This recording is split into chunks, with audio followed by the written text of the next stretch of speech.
Okay, nakita guys, so nandito dahil mula sa oras sa tanong na ito ay magkatuwang na rin gagawin ng mga bilang mag-asawa. Ayan, dito na tayo. Facing our audience. Okay, isang tinidor lang. Jasmine, pakikuha ng isang tinidor.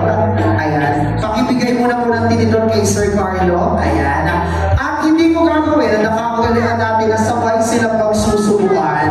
Uunahin ko ang Sir Carlo. Sir Carlo, gaya nga ng sabi ko, yung cake na slice, laki ng cake na slice ay nakadepende sa laki ng pagmamahal nyo sa isa't isa. At kita naman natin napakalaki ng cake na slice ng ating newlywed couple. Kaya Sir Carlo, ikaw ang uunahin ko.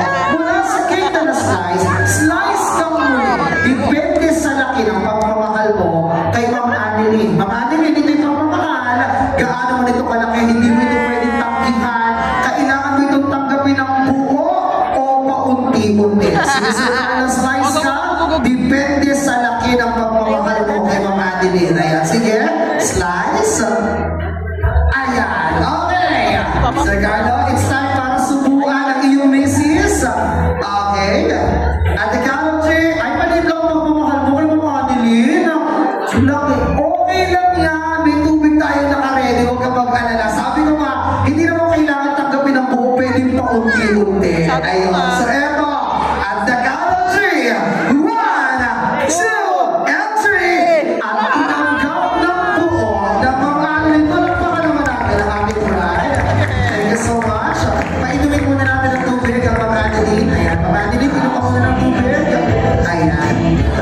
And makibalik sa ating coordinator. Ma'am Annalyn, ikaw naman, ang tawag dito ay ganti ng pagmamahal. Binigyan ka ng malaki, mas lakihan mo. Kaya eto na, in 3, 2, 1, and supo. At tinanggap ng buo at walang pag-aalita ng Sir Carlo. Maraming salamat. Para magpupunas ng labi, painumin muna ang Sir Carlo. Ayan, Sir Carlo, inom ka muna, hindi pa tayo tapos. Ayan, pakibalik ng tubig sa ating mga coordinators. Ayan. Pakihawakan muli ang lamito harap kayo sa isang isa. Sige mo, kidnap mo tayo. 11 sa inyo daw. Okay, mga hindi, ito mo tayo. Kidnap mo na, ayan. Sir Carlo, gamit ang gintuturo mo, kumuhin ka nga ng IC.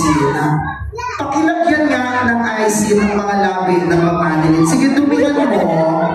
Dumihan mo ang labi. Kailangan ko na makikaw ang luminis niya. Sige, huwag mong tatagalin yung Ma'am Annalyn. Ako'y naniniwala tayo magpatagal niya magaling humalik at maglinis ng labi. Patunayan mo niya, nakikila sa ating buti, Vice Governor Mandanas. Alam niyo mo ba yung halik Mandanas?